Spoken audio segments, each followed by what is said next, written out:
Carl and Brendan here from Games, Brains and Head-Banging Life, gbhblofficial.com for short. And it's the big question. You know how this works. A short video where a standard question, the big question, gets asked and we try to answer it as best to our abilities. And continuing our current yearly phase of doing something related to Majestica because of the album A Christmas Carol they released in, what was it, 2019 now? 2019? Yeah, 2019. 2019 and 2020. Yes, of course. Of course, there was the next version in 2020 that messed with the track listing and added some new tracks in as well and dropped a sort of outro reprise that existed as well. It is an album that we both heavily praise. There are track by tracks, there are reactions. This one is specific, and it's something we can do to pretty much every album, every band that we ever choose in the entire world. It is, well, it's a double barrel question. What is the best track on the album? And what is your favorite track on the album? Now, they could totally be the exact same song. They could be. But likely, they could also be very, very different because favorite and best are two different things. Best is one where you recognize, as you know, what is ultimately well-structured, well musically and clever, interesting, all the stuff and all that. But your favorite can sometimes be more personal reasons, you know, completely different and stuff like that. I'll tell you now, my best and favorite are different. They are different.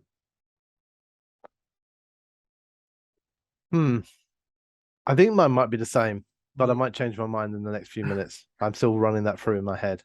I think sometimes there's a bias on this, right? You know, because like I don't mean this as egotistical as it will sound, but I guess the idea that like all of the reason I find that one to be the best, to be my favorite, is because it's the best track on the album.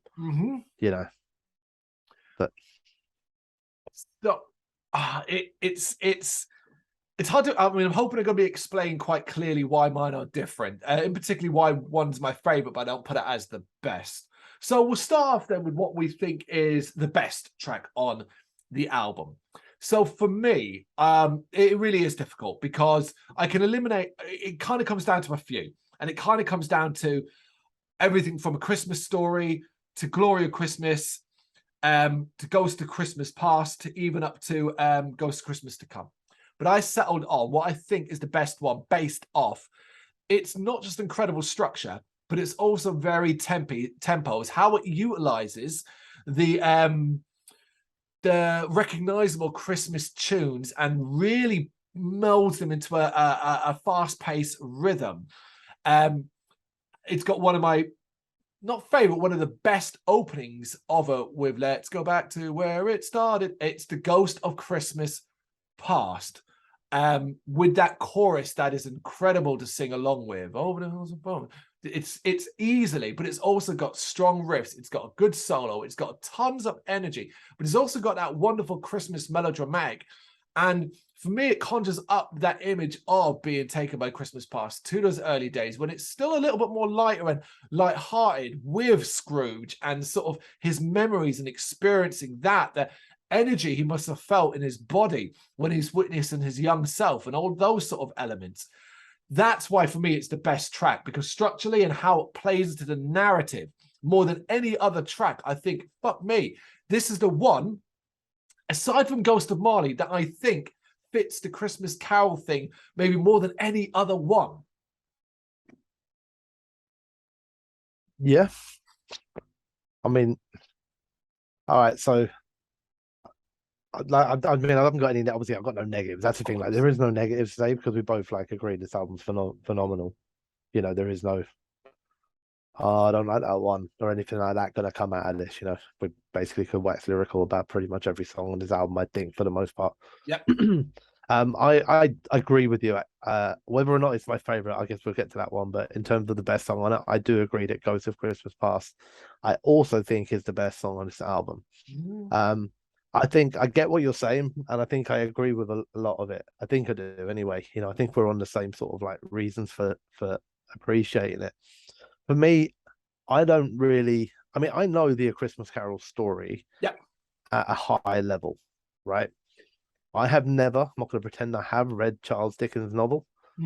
I've seen versions of A Christmas Carol, many of them featuring puppets. or Michael Caine. I think I've seen a more recent sort of BBC styled one as well, but it was more based around Charles Dickens himself and him trying to get the story out. Right. So I've seen like bits around it, but I wouldn't say that I know it well. Okay. All I know is what a lot of people know, right? Before listening to this album, I feel now like I'm a fucking, ambassador for it.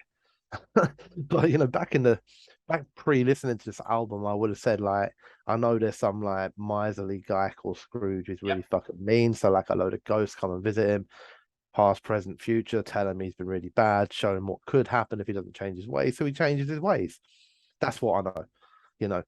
This song gives me the story. That's what it does lyrically, and well, the flow of the song is brilliant anyway. But lyrically, this song is to show you like how it started, how he became what he became, and it's actually quite fucking sad. So this is going back to Scrooge, and okay, it's his own fault, but choosing kind of wealth over it, and you have some really like kind of dramatic parts in it, where he's waiting for his true love, Belle, but knows that she won't show up. That sort of stuff. And you see, like, I guess the twisting of the man and how he became what he became, to allow him to be able to look back and regret his decisions. And then that kind of filled the story out for me. That made this, I guess, a deeper, more impactful story than what I saw it as, which is like this miserable old guy called Scrooge, just like likes money a lot. I didn't really have like any depth to him.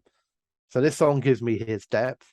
Which then makes the rest of the songs and the rest of the album and just the story in general a little bit more important. So I think this is the best song. I think it's got a wonderful flow, but I think like the problem is when I start going like analyze it on the music or analyze it on the melodies or the singing or the guitars or anything like that, well then every song's like fucking great, Yeah. But I think this song has a lot going for it in terms of lyrical content, depth, giving me the story to make me care more about the overall concept, while still being well played, well sung, well delivered, Well said. So we agree on the best. Well, what about your favorite? So I'm going right to the end of the album here, and now on the full version, it is the final song. It is A Christmas Has Come. I've chosen this one because it is everything I want in a Christmas track in one. It's upbeat, it's uplifting, it's energetic, it's got all the Majestic stuff. It feels happy, it feels Christmassy. It starts off continuing the story with a bit of speaking at it, and then it kicks in the guitar, and then we race off. Energetic. It's got some of the album's best melodies. I fucking love this song for one ultimate reason more than any other. It's the end of it. It's how it ends. And if it drifts away and you get the kind of narrator almost speaking out, ending the story, while this beautiful melody. And to me, there's nothing more that I picture then than like sort of the camera panning away from the house, from Bob Cratchit's house where Scrooge has visited, Tiny Tim's alive, and you're going up towards the starry sky, snow's falling, and this music's playing as the narrator says, God bless us, everyone.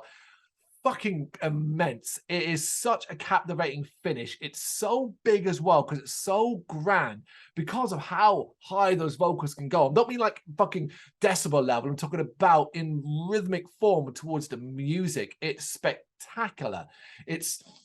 I can't believe that this album is so good from beginning and that they still managed to end it in such a special way that I used to get annoyed in the old version, the first version, that after this, there was that reprise that was basically 3 or 4 minutes of instrumentals of the music that had applied in the most of the songs. Because I always felt like you had your finish. You had that beautiful finish. And what was it? The record company turned around and said to you, oh, no, it's not long enough. You need to add another 4 minutes on. You need to get to this specific length so it can fit on a vinyl or whatever and stuff like that. And so like, all right, let's just do this. Now you've got this complete album with this, where it's the obvious ending to the story. It's so perfect. It's better on the new version, the current version, the Christmas Carol Extended Edition, than it ever was in the past, because it ends, the album ends, and you get that whoop, like almost finish. I adore it. I love it. It always makes me feel happy listening to this track. Yeah, I do like it too. I did like the reprise though. That's the thing. I know what you're saying from the story and the concept, like, do you know Yeah, what I mean? But I also quite like the reprise. It was like I a nice. yeah, I do as well. Like, that's the thing. It's not like an anti that because it was just like, oh, cool. There's a couple more minutes of great music I get to hear. You Yeah, know. yeah. Like, I mean, yeah, I get what you're saying. Like the closing of the story and the pictures it kind of puts in your mind and that. Yeah, Beautiful. it is. It is. It is.